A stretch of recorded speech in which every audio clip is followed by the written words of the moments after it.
is going on, guys? Welcome to House of the Dragon, episode 2.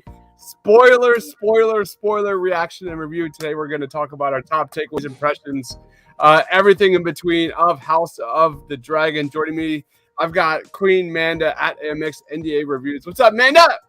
I'm hyped. That was a really good episode. I'm blown away by some choices people made, so I'm really excited to talk about it. Yeah, we have a lot to talk about tonight. And then we've got Ryan Batnips at Just Ryan again on Twitter. What's up, Ryan? Yeah, this is like I'm pretty sure this is the first ever Game of Thrones live stream I've ever done, or like Game of Thrones-esque live stream. I'm so excited. I'm very curious to see like how this goes, and yeah, I'm finally excited to be a part of this discussion, I guess. Like, what? There's so much to talk about. Guys, if you're watching us live, be sure to comment. Let us know your reaction, your takes, what you liked, what you didn't like, or if you're not watching us live, leave a comment down below, and please be sure to smash that subscribe button and like. Let's get started with general impressions of episode 2. For me, I really enjoyed it. I think the premiere was probably more eventful, but I think I liked this episode a lot more. I think there was way more interesting things actually happening. I thought, first and foremost, I thought the dialogue was on point. I think in the first episode, it was all about setting up the world, setting up Westeros, setting up the bigger players, whereas I think episode 2 was more about building characters, building personalities. And I thought that was great. I thought the cinematography was great. I thought the film score was really strong in this one. And I thought the cast and acting, of course, was top to bottom awesome. And how do you not start off with that intro, man? I'm not saying it was bad. I'm not saying it was good. I'm going to throw it to Ryan in a second. But just like the first 5 minutes of the premiere, I was like just goosebumps. Like, there's something weirdly like magical and nostalgic, just like going back to Middle Earth when you see the first intro of Lord of the Rings. It's the same thing with Game of Thrones. It had me just ready to run through a brick wall. I'll throw it to you, Ryan. What was your take on the intro and general impression? Oh, no. So I was kind of just like flabbergasted. Like when I say flabbergasted, like I was just like staring at the screen for a good minute, watching the intro, and I sat back and I had to back out of the episode because I thought I turned on Game of Thrones for a second, and they accidentally just changed the graphics on top of the original intro. But then I found myself sitting there and wondering, like, holy shit, they just literally made a new intro scene itself, but just used the same song. So I'm kind of stuck at a crossroads. I really like the design they did for the show, but I'm just so blown away with how unoriginal of a route they took this. In a way, like one of my, I don't want to say problems, of one of my things about the first episode was like it just felt so Game of Thrones. It didn't feel like it was its own thing outside of that yet. And I was kind of hoping that's what the second episode was going to do. And in a lot of aspects, it actually did. And that's why I liked it a lot more. But this opening sequence just kind of turned it down in that aspect for me. I'm like, wow, dude. I'm just like, it's a great song. And they used it a little bit throughout the first episode here and there. And I'm like, I wish they did more of that, like linger it throughout the episode and use it more of as an homage and do something more innovative, like do some other banger score to make House of the Dragons a little bit more memorable as its own thing, instead of just being remembered as like, oh, it's that other Game of Thrones project, and not Game of Thrones is in the title. Yeah, of the show. Like it literally says Game of Thrones, House of the Dragon. I do agree that they could have like started with the typical theme and then changed it up a bit for. But they don't. It's literally just I just wish they would have done that.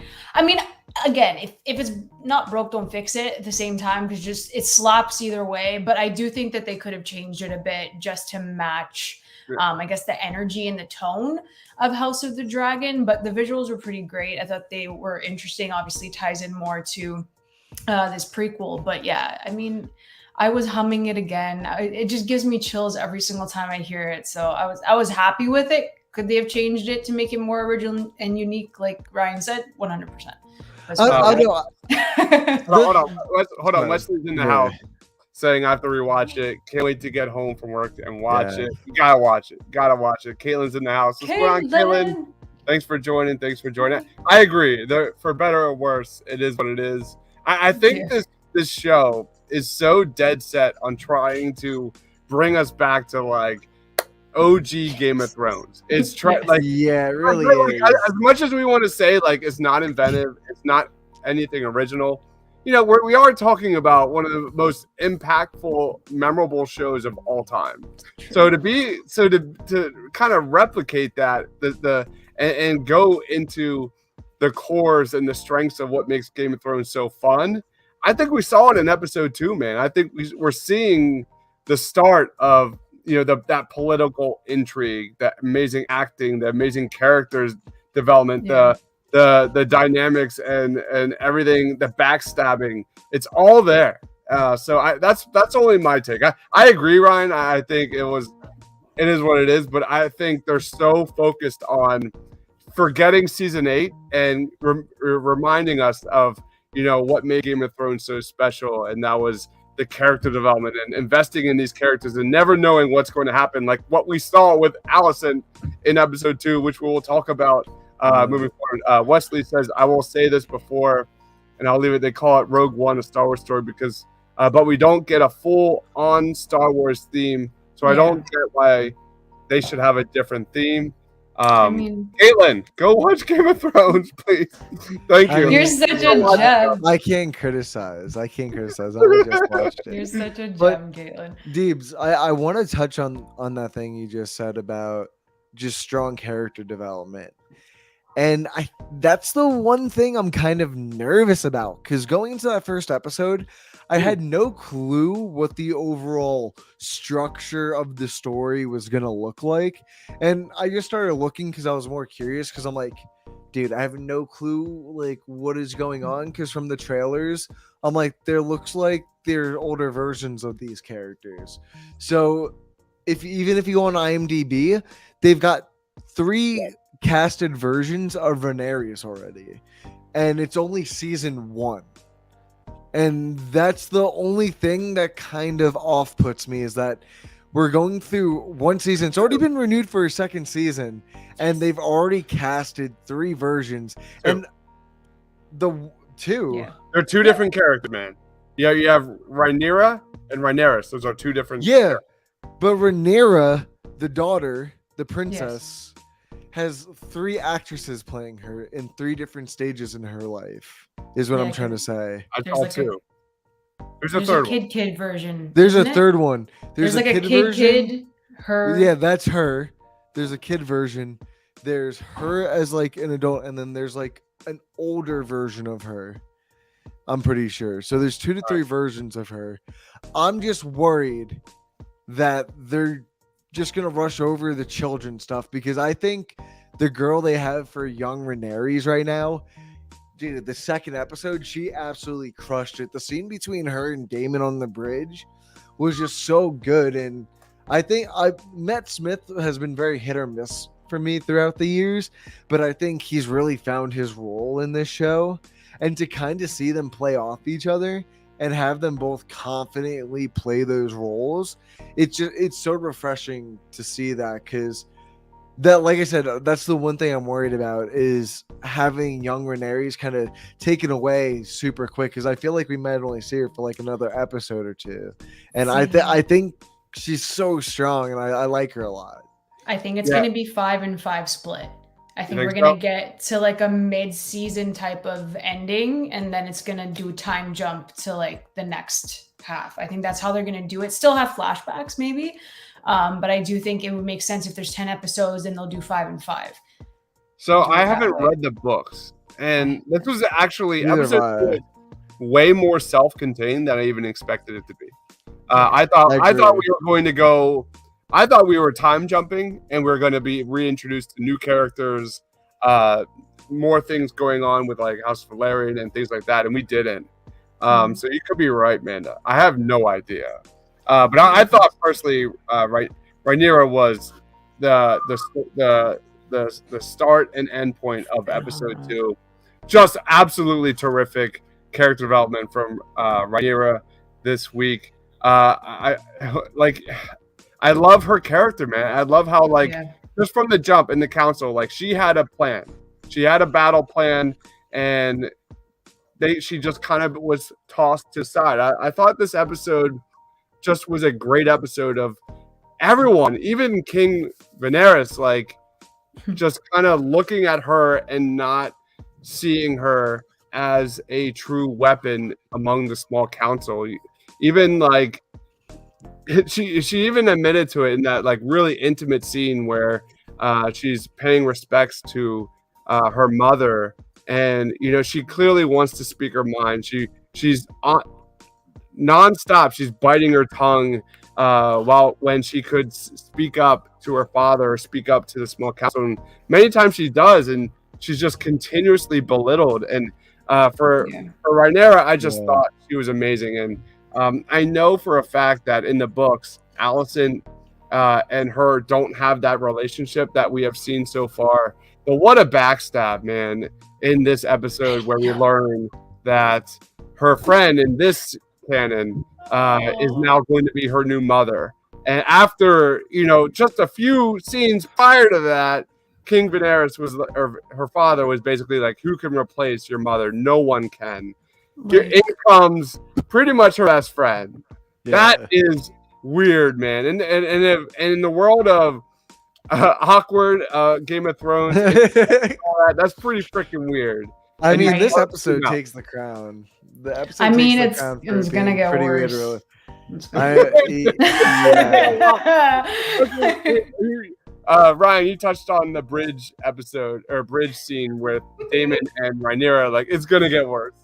I mean, there was tension it did not need to be there whatsoever. So there was rhythm being thrown out in between those two. I'm just saying.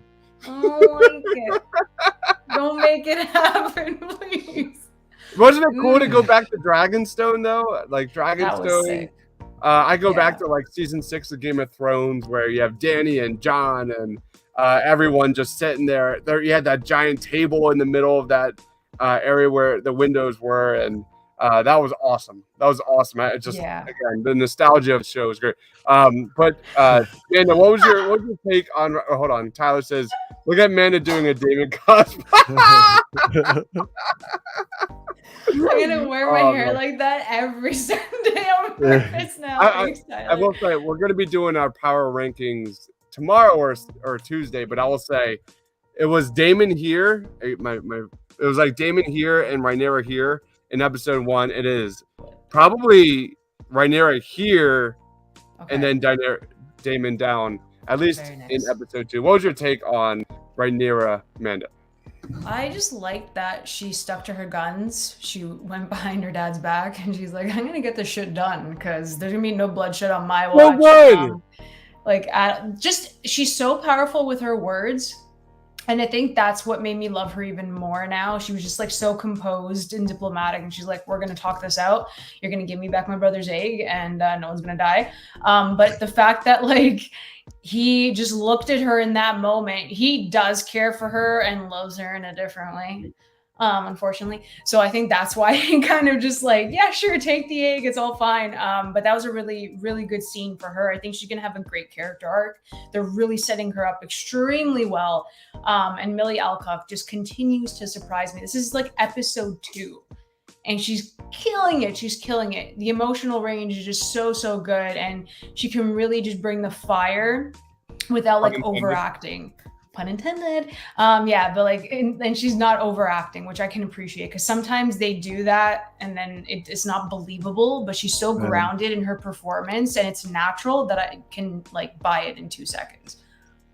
AJ chimes in. I fell off my chair after seeing Daemon's dragon. What was it? Cyrax or something? Carax? You know, it's really hard to remember a lot of those names. I can't. I'm gonna.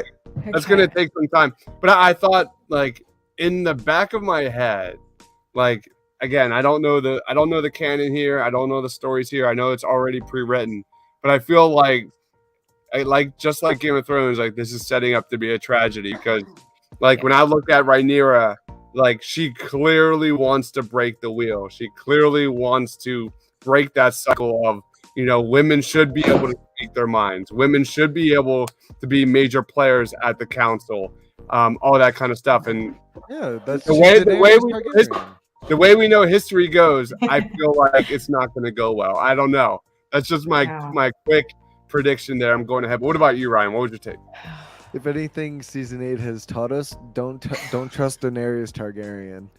So that's all I gotta say. Because honestly, no, I know the book is already written. There's an ending, but I wouldn't hold it against the showrunner and the writers. So yeah, you know what? She's That's a great scary. character now, but God bless how many seasons this goes, and then see how they kind of wrap it up. Because, like you were saying, Deebs, are already kind of changing a little bit of the aspects within the relationship in Allison and Rhaenyra, and Sure. honestly, it might go a little bit further down the line when they get older. So I'm really curious to see how that plays out. Yeah, see, this is why we just should not have you on, Amanda. You kind of just like, I was just guessing and I just confirmed it. Like, No, I'm saying I don't know. It would be like No, intense if that happened. I don't know that's anything. such a lie. I don't That's know such a anything. lie. I don't know anything. No.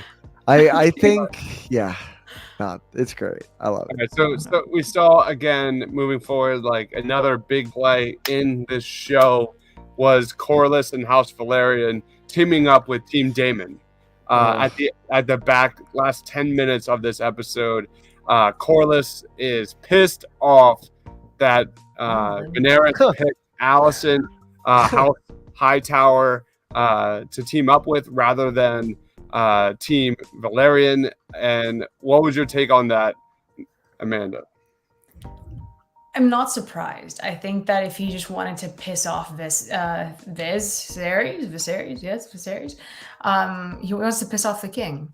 He took that chance from him to like merge the families, and now he's like, let me go to the little shithead of a Daemon Targaryen to piss him off even more. But I think that tag team's gonna be lethal. It's gonna be freaking brutal. Yeah, I'm really nervous, but also very excited, and I'm kind of siding with Daemon and Corlys, which is I don't know if that's bad or not, but That's cringe. I've been rooting for Daemon. I don't know why, but like Matt Smith is just killing it. I think it's fair. I mean, you look at the king. I mean, like we said in the premiere, like Daenerys is a good guy, but he's not a good king. Like you look across this entire first two episodes, whether it's Rhaenyra, Corlys, Daemon, or Otto, it goes on and on. All these players are presenting ideas of things that need to be done, whether it's their agenda or not. Daenerys doesn't bring anything to the table. He just kind of does what everyone tells him to do. He doesn't really have ideas himself.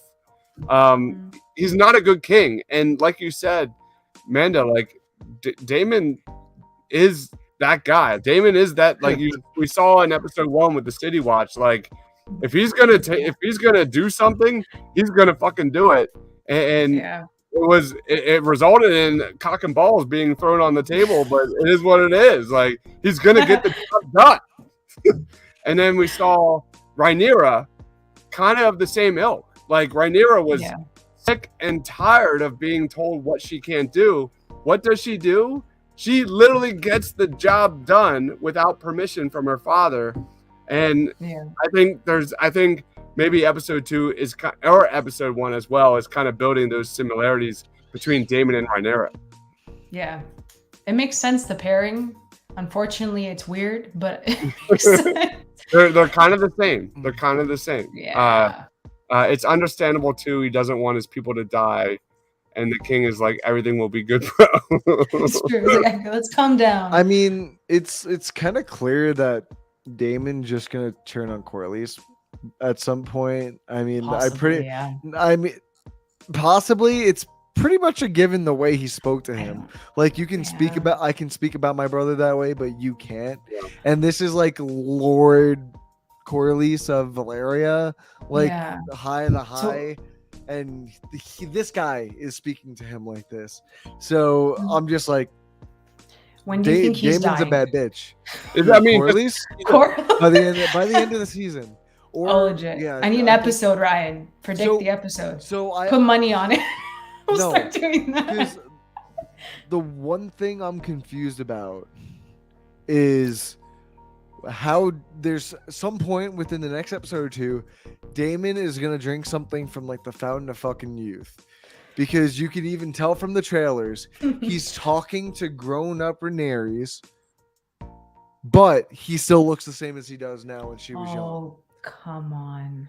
What? Go. It's They're not literally- gonna. They could age him, but I don't think Bro, they're gonna. Like, bro, okay, literally, I'm gonna find this fucking photo now. how old is Rhaenyra supposed to be right now? 15. Yes, It's like but she's 50. said played by it. a 22-year-old actress, so it's okay. She's 22. Yes, I had to No way. check for my own sanity. No, she. Oh my god, I'm older than her by a month. Wow, Wow. look at that. I definitely thought she was 15. I don't- She's doing the job right there. She's I looking like mean, she's 15. She's Good the G- only character in the show that actually has the wig fitted on them correctly. Also. Yeah, well, Thing's kid threw me off. What's her name? Oh my god, Valerian's kid. The Lena? 12-year-old? Oh, dude, Lena. They put a That way too wig, big of a wig on okay, her. that wig was not it. Okay, That was only- so weird. Was I the only one during that sequence where I was like, please don't be Lena. Please don't be Lena. And then Yeah. it's Lena. It Am I was the only real, one who like- felt like that I got the was kind of like- treated as like a gag reveal? Like the way it was all unfolding. Like, please Kinda, marry yeah. my daughter, and everyone just seems so up in arms about this friendship. Him- And then the next yeah. scene is just him walking next to a 12-year-old girl with a wig a size too big for her. It's Like, yeah. bro, it's like crazy. tell me you guys didn't just giggle. Like, tell me like. This I is, did like, not the most giggle. ironic- I wasn't laughing. Dude, I was laughing. like, I was like, No, oh I- no. You guys did not giggle because you're just like. If I had exactly, dude, pearls, I you're would like, clutch them. you're kind of just like, oh no, like, bro.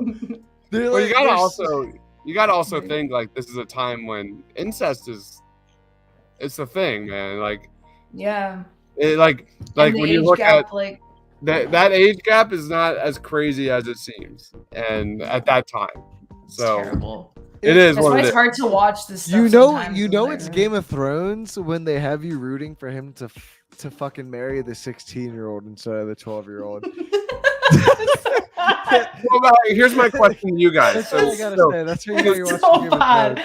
Thrones, bro. here's my question to you guys. So far through 2 episodes, we've had Otto Hightower and Corlys Valerian, two players here that have been at least 2 or 3 steps ahead of King Viserys. We've had Otto implanting, pun intended, Allison into the king's chambers, and building that rapport, building that, like, I don't know what you want to call it, from the jump. And then you have Corlys, who saw a vulnerable king here and said, we have war here that they're going to need my ships. They're going to need my ships for this battle. Stepstone, I think it was called. I could be wrong. But yeah. I'm going to make my play, and he needs me more than vice versa. So, who is more Littlefinger? Is it Otto Hightower? Otto. Is it Otto? Are you okay?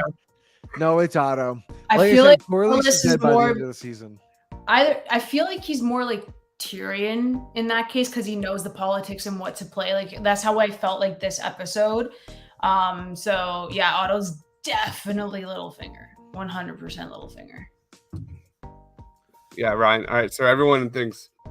Yeah, Alright. no, it's Where did we go? I thought Mysaria had a really intriguing scene in this episode Mm, where she wants liberation. That was like her motivation between all of this with Daemon. Was that? Oh, we have a comment. Otto is Littlefinger, middle finger. also true. Also true. No typo here. That is also true. Mysaria is Daemon's like whore, bronze bitch, type of character.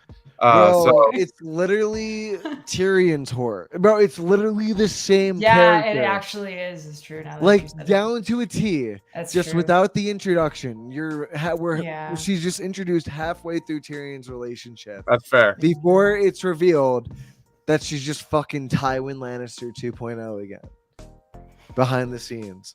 Because that's also kind of another thing What was her that's name? kind of rubbing me Jane. the wrong way about this show is like every character is just kind of like a Okay. Game of Thrones character.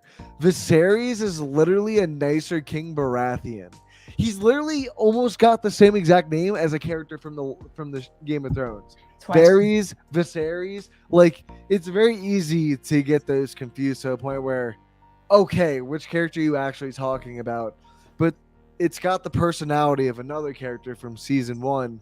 Yeah. Just like Viserys is absolutely has no clue what's going on around him. He's not really listening to anybody. He's more worried about his daughter. He's actually more a mix of Ned Stark and King Baratheon from the first season. He's got Yeah, the I feel that. personality of Ned, but he's kind of got like the ditziness, not knowing how to rule a kingdom like King Baratheon to a point where Yeah. honestly it's probably gonna get him killed. Like We're gonna see another beheading, 100%. Alright, honestly, I wouldn't be mad about it. All right, let's roll on to best moments. Amanda, do you have a favorite moment from tonight? I'm trying to think.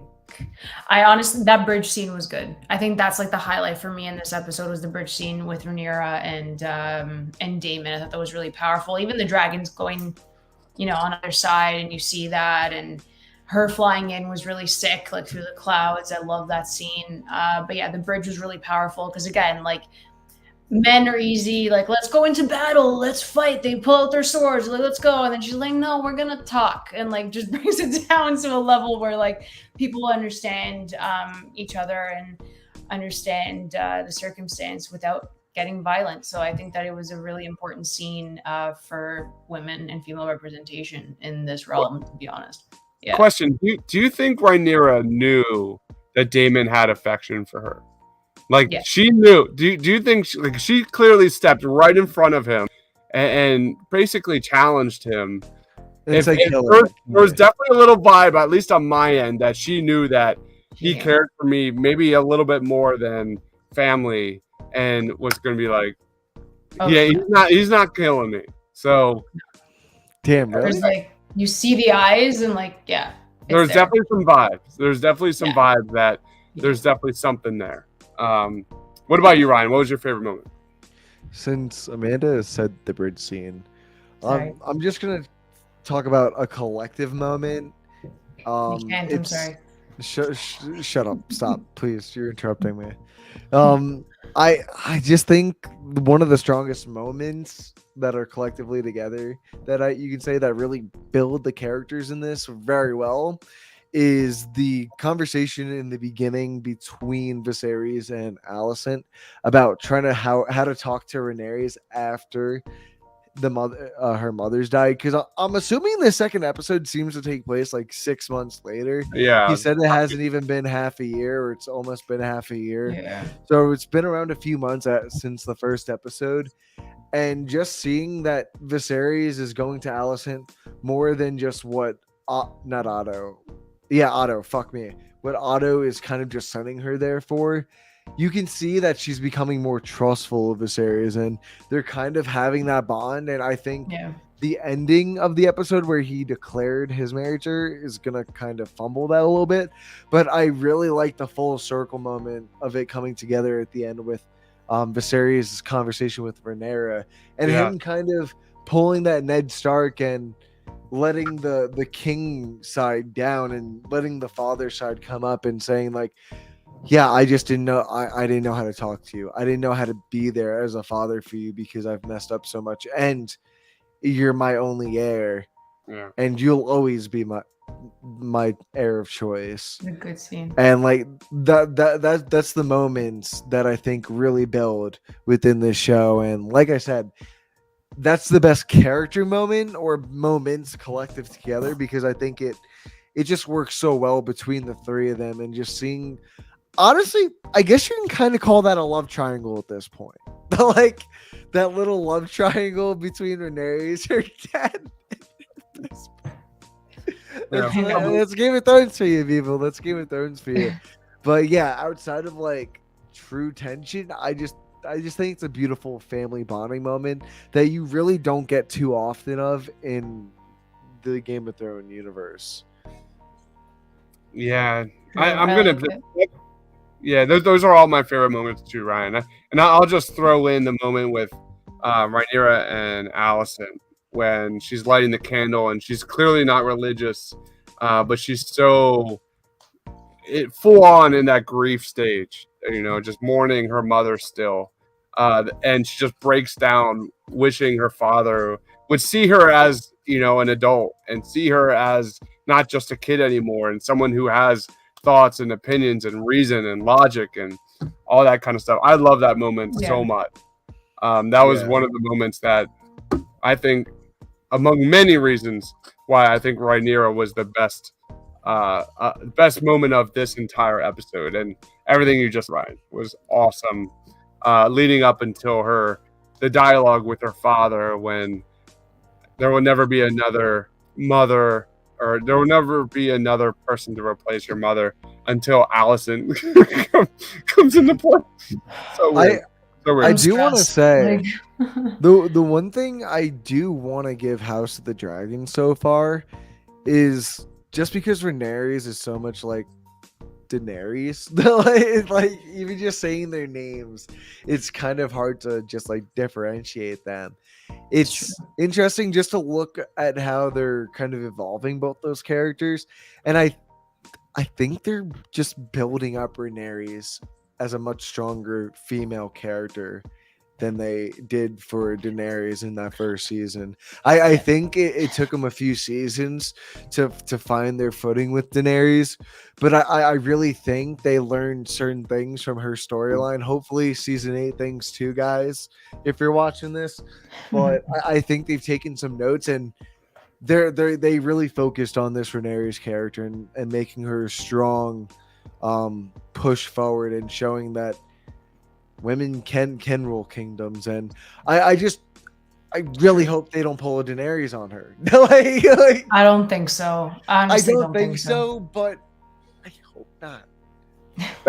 That's why I said, like, at the beginning of the show, is like when you think of Game of Thrones, when you think of this timeline, I full-heartedly agree. I think they're crushing this character, but at the end of this book, at the end of this chapter here, whether it's season 1 or season 2, like, Game of Thrones happens, and it's not gonna end well. It's not gonna end well. I know that's what's so hard, because season 8 and what happens, and you're watching this and you're like, this is great character arc, it's so great. Why didn't we have this for thing? And then you guys just remind me of a question.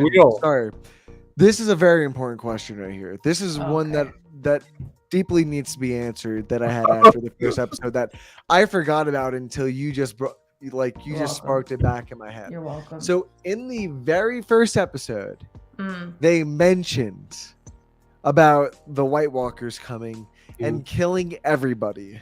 Yeah. What are they referring to? Are they referring to the timeline of the books? Are they referring to a false timeline that he's looking at? Is that supposed to come back up later in the future as he's just seeing the future wrong? Because as of now, he sees as the White Walkers winning the war that they clearly lost, because that's where it gets kind of lost in translation, right? Because that's not a book, right? That's not in the books, is the battle for Winterfell, right? That's not part of the books.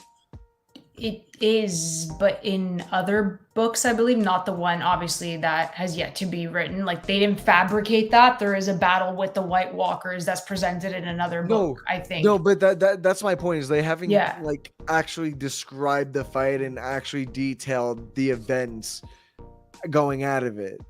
So, in my head, so I haven't read the books. Yeah. So when I think of this, I go back to that scene when Dany and Jon go into that cave in Dragonstone. Remember? And they go into that cave and they see all the cave drawings of the basically the walkers and the time before when everyone had to come together and stop the White Walkers. So this happened before. Yeah, they're gonna. they said that in Game of Thrones. Yes, but so I'm it like, hadn't been 1,000 years. That's what I'm thinking. This is about is that not so much the Long Night. It's more so what's ahead in this realm. I don't know. I don't know. I don't know. They could pop up now. We have no idea. They could pop up at the end of this season for all. I mean, this kind of like meshes into like another thing that I'm confused about. For some reason, in the description of the show, they always like to say 200 years before Game of Thrones. But when the show starts, they specifically say 172 years. So I'm just like, why don't you guys just say 172 years, but your description's a different timeline? Like, I get when you're looking at 172 and 200, it's really not that far off. But bro, those like fucking 28 years are a lot. That's what I'm saying. I think it's the time jump they're referring to. Well, that doesn't make sense. That's my point. I mean, the Long Night is the fight they would have to be talking about at that point, because they say in Game of Thrones, the last time they came was 1,000 years ago. Yeah. So when we're talking about the fight, it sounds like they're referring to the one from the book, and they forgot to actually change it. I mean, here's my gut feeling is they literally, like, in the premiere they threw as much Game of Thrones shit into it, and just to have that connective tissue. But like, I agree. After watching like episode 2, like, I don't know, I don't think it's gonna have that much. Maybe like the last episode of season 1 kind of feeds into something bigger, but it, like, at least on my end, I think season 1 will be pretty condensed to pretty much this story, this house, and what happens within this family. I don't think it's going to get bigger than that. That's just my vibe right now. No, I absolutely agree. If they do that. I think that was like another like thing I had a problem with the premieres. Like, they kind of like shoehorned a lot of Game of Thrones references in it to be like, hey guys, this is Game of Thrones content in the same universe. You guys know what you're coming back for. Like, even though they didn't have the opening sequence in the first episode, like, they just scattered the main sequence song throughout the entire episode. That's the only song they used, on top of referring to the Long Night, like I just said, and talk, like, the main text even talk about Daenerys' fall in season 8. So it's just like, there's so many different confusing things. I'm like, they refer about Daenerys' fall, but then they're talking about the White Walkers winning when they didn't. But so season 8 does not exist in context of House of the Dragon. I'll tell you. Yes, it does though. They literally refer to her falling. It doesn't make any sense. Because there's no book to say that she's fallen. I know. I hate that they have to do that though. I do know that. That's why. I know that this series was renewed for season 2. Yeah. I do know, like, it's going to be very faithful to the books. Yeah. So we'll see. I'll throw to you, Ryan. How would you grade tonight's episode out of 10? I think I gave last week's like a 7 in my head. Like, it was decent. It was a pretty decent introduction to the new show. It checked all the boxes it needed to. It showed us all the characters. It taught us like who they all are. It taught us all the main players for the season, the main conflicts that are starting to develop. Like, it checked all those boxes. But this episode, I think, just really enhanced it all. You really get into a lot more of the personal drama of it all between Daemon and building up like his own empire at Dragonstone, and just pulling a Tyrion and trying to marry a whore again. Like, I don't know, man. I love it so much. I love the stuff with Rhaenyra. I think, like I said before, the way they're developing her character in such a short span of time is already such a better start than they had with Daenerys. And I think it's a fair comparison too, since they're both already starting on text, like it's already written for them. So I think it's a pretty even comparison to actually give the writing here. Is I think Rhaenyra's a really well written character so far, and I'm really excited to see where they take her. And I'm already expecting Viserys to blow by the end of the first season. I just think they also got a big enough actor to be in that role. I love the actor. He's a great British comedian. Like, he's so funny. So it's great to see him play Viserys.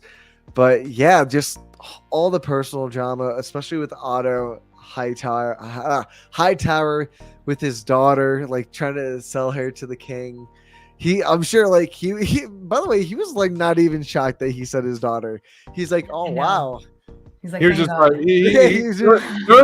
when Corlys found that out and Otto looked at Corlys, did you see the flex? Little flex. Yes!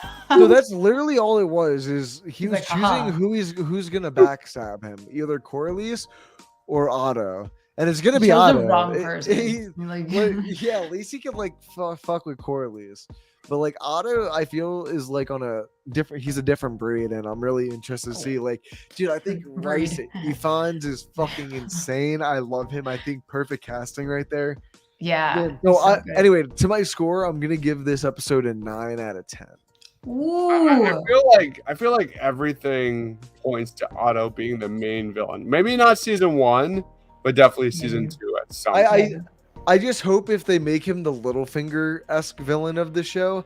I think it was kind of underwhelming the way they got rid of Littlefinger. I kind of hope they don't do the same thing. So that's my only constituents there. Yeah, I mean, the show has already done a pretty decent job of keeping things unpredictable, which is pretty fun. That's pretty much the blood and guts of Game of Thrones, and what made it so fun is like you never knew what was going to come, whether that's Alicent becoming the new wife of King Viserys, or in the beginning, episode 1, when Jaime was merciful and he didn't retaliate against Sir Criston Cole, I think his name is. So there's different things like that, and the death of the son and all different things. What about you, Amanda? How would you grade it out of 10? I'm sitting at a 9 out of 10 too. I really like this episode a little bit more than the premiere. I just think they settled into these characters. We're getting like a change in dynamics already, and it's episode 2, so that's really exciting. Rhaenyra again, just absolutely smashing it. Millie Alcock just keeps impressing me, and I think we're gonna see some great things from Rhaenyra as a character. I think she can have a wicked arc. Matt Smith does no wrong, even though the wig is not the greatest. He looks so good as Daemon, and he's killing it. But yeah, I think this is a really strong second episode.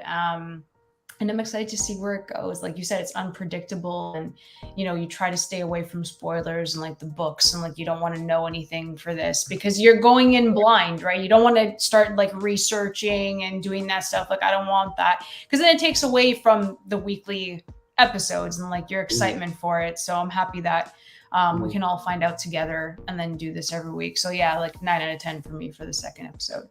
I like this a little bit more than the premiere. I gave the premiere a 9 out of 10. I'm going to go like a 9.1 out of 10 for this one. And I thought Rhaenyra showed it. I think what we saw, and I know they like try and say I was like 6 months ahead of time, but I think we saw like Rhaenyra as a kid in the premiere. And I think episode 2, Rhaenyra was like full blown, like I am not a kid. And she's kind of taking upon herself to show everyone that she's real. No, she's a real player here in the Game of Thrones. She's wanting to break the wheel. We'll see if she's successful or not. She probably won't be, sad face. But I think she's putting together one hell of a character, and I can't wait to see her. I mean, just the maturity alone of episode 1 to episode 2 was really cool. I almost, part of me thought that like after basically taking over that entire confrontation, by the way, like King Viserys hates confrontation. Like, yeah, he literally takes it upon herself I know. There's no fighting, no deaths. I thought a part of me was she was going to after the bridge scene, like Otto was going to take the entire credit for all of that, while Rhaenyra doesn't get anything. And I thought there was going to be a sequence of that. Yeah. But I was kind of glad to see her father, Viserys, kind of give her credit just a little bit for it. Yeah. So yeah, this is a 9.1 out of 10. I really loved it. Yeah. Does anybody have any predictions for where we're moving forward? I really do. You're not getting much out of me. It's hard to know with the time jump, other than I think Daemon is gonna have like some type of immortality at some point. Like I genuinely believe that. Where does that come from? I don't know. In the trailers, he has scenes with older Rhaenyra's actress, and he Really? looked exactly the same. Is it that Paul Rudd immortality? I feel like it's the Paul Rudd No, effect, where no. like they're not gonna age. I No, feel it's the I'm Paul Rudd telling effect. you. God bless that man.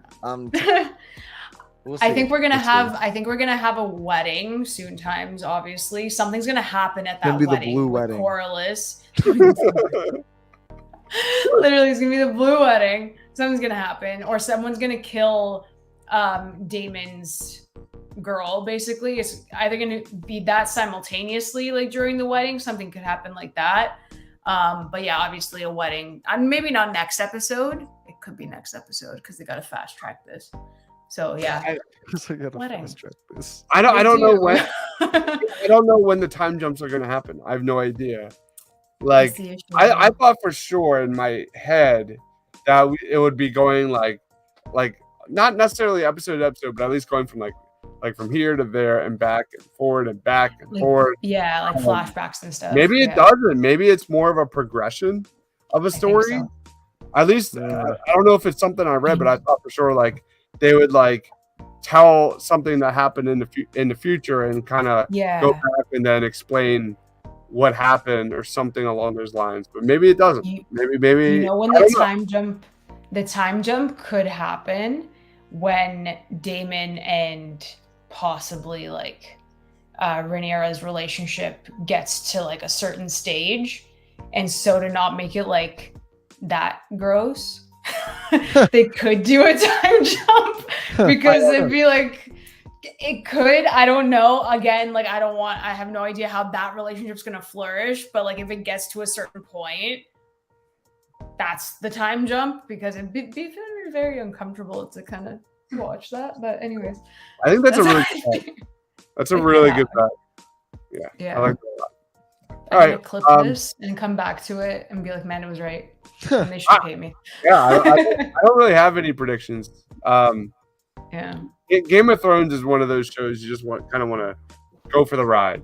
Just we'll Yeah. see. We'll see. I feel like we don't know enough about Christian Cole yet. I feel like he's going to be a player. They keep bringing him up. I don't know what his deal is. He's definitely got some sort of impact in the story. I don't know. He kind of just looks like the dude from Daenerys' team that she started banging. He looks Oh my God, exactly Kristen? like, yeah, he looks exactly like him. I'm like, oh my God, bro, did they literally get the same guy? I had to do a double take. I was like, bro, there's no way. If they bang, I'm just like, wow, they're really keeping it to the books of history. No. there definitely I seems to be like There some seems to be chemistry there, bro. I'm There telling seems you, to there be seems to some be sort of- chemistry. jealous, like a love triangle between Kristen Cole, Daemon, and Rhaenyra, right? I have another theory, but it's too Okay. far fetched. So in the first episode with the jousting, they put Daemon and him together at the bottom, looking Yeah, up at Rhaenyra and then Alicent.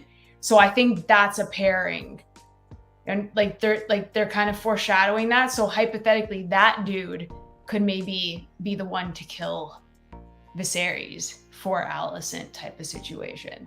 That's so far fetched, but That is pretty far fetched. anything can happen in this show. Jesus Christ! I mean, It's the- You never know. You never know. I don't know, because like, why would they? Why do they put that there? It's like, why would they put that there? Yet they I just know. tell you to go like impregnate a 12-year-old. Like, I know. okay, bro. Like the Bro. 12-year-old's literally telling him word for word, Ew. "Please impregnate me." Like, Ew. okay, sister, that's not awkward. Ew. Yeah, that was I was like, so cringe. okay.